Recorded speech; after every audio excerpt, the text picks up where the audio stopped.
Hey guys, how's it going? In this video today we are going to be covering safety, all right? And so we're going to go into briefly what safety is. We're going to talk about the values of practicing safety versus instilling that safety in a meaningful way that becomes second nature, which is going to be really, really important part of our foundation towards self-defense. And so these days, many of you are coming to me and this is new to firearms, and you're wanting to defend yourself, which is great, and I want to be able to make sure that you guys are getting exactly what you need in order to do so.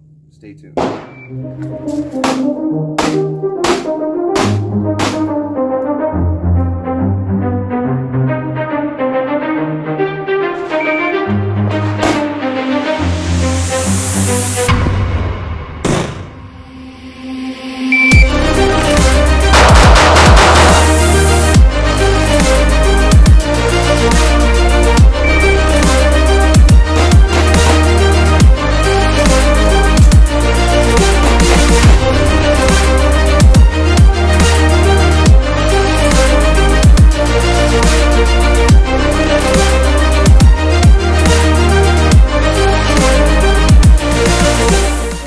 Today's video is all about safety. Now, this is not going to go into a lot of depths about specific safety like in a more intro-based class.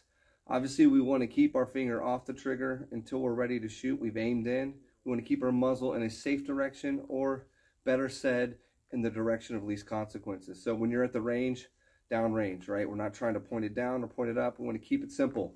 Safest thing to do, control that muzzle. So the 4 universal safety rules. Treat every firearm as if it were loaded. Never put your finger on the trigger until you intend to shoot. Always keep the firearm in a safe direction and know your target and what's beyond. There's different ways of saying it. Just wanted to go through it real quickly. Today what I want to focus on though is our ability to be safe through our practice. Anytime you're at the range and you want to get better at marksmanship, or you want to get better at a holster draw, or whatever you're trying to do, if we're not really good with the basics of safety and the way we handle the firearm, we're opening the door for mistakes down the road when we either add stress or complexity to our training or practice. And so what I want to break down is some simple stuff, but build some value into why we want to be very specific. So I'm going to go and face downrange here. I'm going to get out the firearm. I'm going to show you that the firearm is unloaded.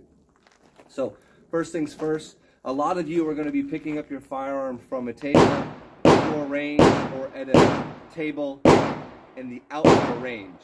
All right, so first thing we're going to do is get our hand fully on the frame, high grip, finger in a specific location, not just straight, but we want that finger to be up along the frame in a very specific spot. I like to feel the frame on the tip of my finger here, and I know that's where it's at. I know it's home in the proper position when I am not intending to shoot.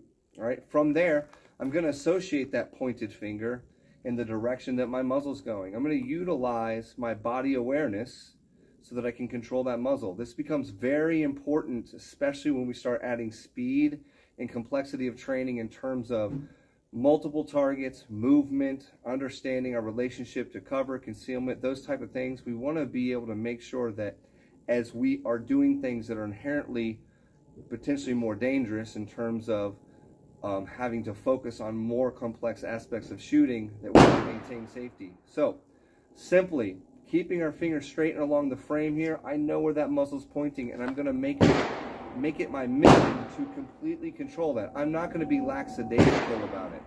Well, it's unloaded, therefore I can do what I want. No, I'm going to go and make sure that each time I handle the firearm that I'm being very specific. And more importantly, obviously we want to utilize these skills as we're handling the firearm, but we're going to utilize loading the firearm in a manner that's going to help reinforce this. First things first, I make sure my safety's intact, and then I can go through the process of loading to the degree that when I practice this safety, I don't have to focus as much on what I'm doing. Obviously, we want to be thinking safety as well, as long as our safety behaviors. Now that I'm loaded, I can go through my process of shooting, bang, bang, bang, whatever I'm doing for the day. Now, if I need to go ahead and unload and I still have rounds in the magazine and a round in the chamber, first thing I want to do is go ahead and remove that source of ammunition, stow that magazine. If you drop it, let it fall, do not chase. You have a round in the chamber. After that, I'm going to maintain a good grip back to that position that I started with. That way, I have complete control and I'm utilizing those skills that we talked about. Now I'm going to go ahead and remove the ammunition from the chamber by racking. Get it out of there. Now that's the most simple way and the most effective way. Outdoors, there's some other techniques and I'll show you that in a moment. But ultimately, now this firearm is empty, but it is not unloaded until I lock the slide to the rear so that I can inspect and see that it's empty. And I like, for safe practice, just to do it a couple more times, and I'm going to stow it away.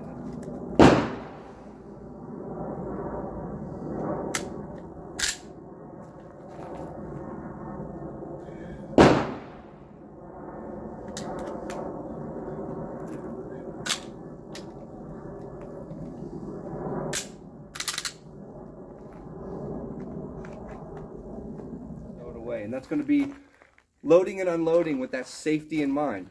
If we make sure that we're accounting for that, then each time we practice, not only are we being safe, but we're going to build that habit of safety, so much so that as we advance our skills and utilize different approaches to shooting that are going to benefit us as shooters and make us effective in our self-defense, that's what we want to do.